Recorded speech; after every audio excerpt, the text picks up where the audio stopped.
যদি না বানতো তাহলে কিন্তু এই ভেড়ামারা কুষ্টিয়া জেলা সব ভাঙ্গি চুরমার হয়ে যাবে।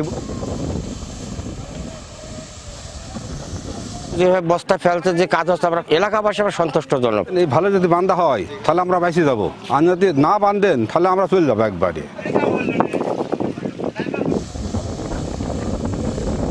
বন্যার সময় যে অবস্থা ভাঙ্গে, বন্যার শেষের পথেও তার চেয়ে দূরত্ব বেশি ভাঙ্গে। এখন আমরা নদীর পাড়ে ফুর 1000 ঊর্ধ্বে বাড়ি হবে আমার হাটখোলা শুধু, এবং আমরা খুব কষ্টে দুর্ভোগ করে বাস করছি।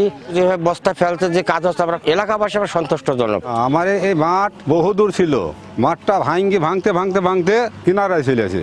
যদি বান্ধেন, এই ভালো যদি বান্ধা হয় তাহলে আমরা বেঁচে যাবো, আর যদি না বান্ধেন তাহলে আমরা চলে যাবো একবারে। আর কাজ যেভাবে হচ্ছে এইভাবে যাতে কাজ যাতে হয়, বর্ষা না আসতে যাতে কাজ যাতে সারা হয়।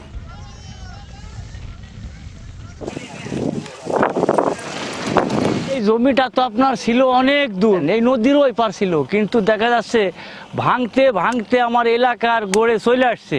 কিন্তু এখন এই যে বান্ধা হচ্ছে, এই বান্ধা যদি না হতো তাহলে তো আমরা বাঁচবো না। কিন্তু বান্ধায় খুব উত্তম, খুব ভালো লাগছে, খুব আনন্দ পাচ্ছি। যদি না বানতো তাহলে কিন্তু এই ভেড়ামারা কুষ্টিয়া জেলা সব ভাঙ্গি চুরমার হয়ে যাবে।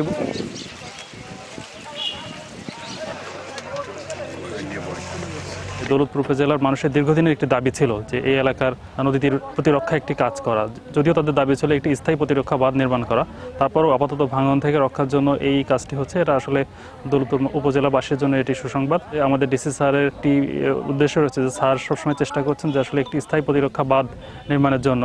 আমরা আশা করি সেই স্থায়ী প্রতিরক্ষা বাঁধও একসময় দৌলতপুর উপজেলায় নির্মিত হবে এবং দৌলতপুর উপজেলার মানুষ নদীটির ভাঙন থেকে রক্ষা পাবে। মে মাসের দিকে হয়তো ভাঙন শুরু হওয়ার উপযুক্ত সময় আর কি।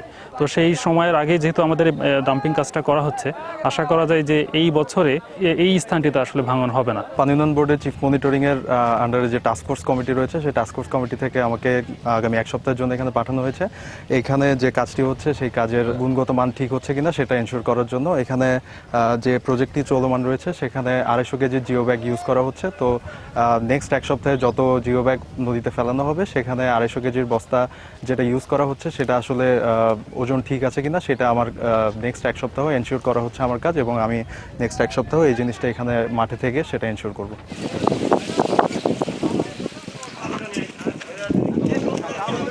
পদ্মা নদী একটা খরস্রোতা নদী, আর আমাদের মরিচা ইউনিয়নের হাটখোলা পাড়ার এই দিকে পদ্মা নদীর খরস্রোতার কারণে ভাঙনের পরিমাণ খুবই বেশি।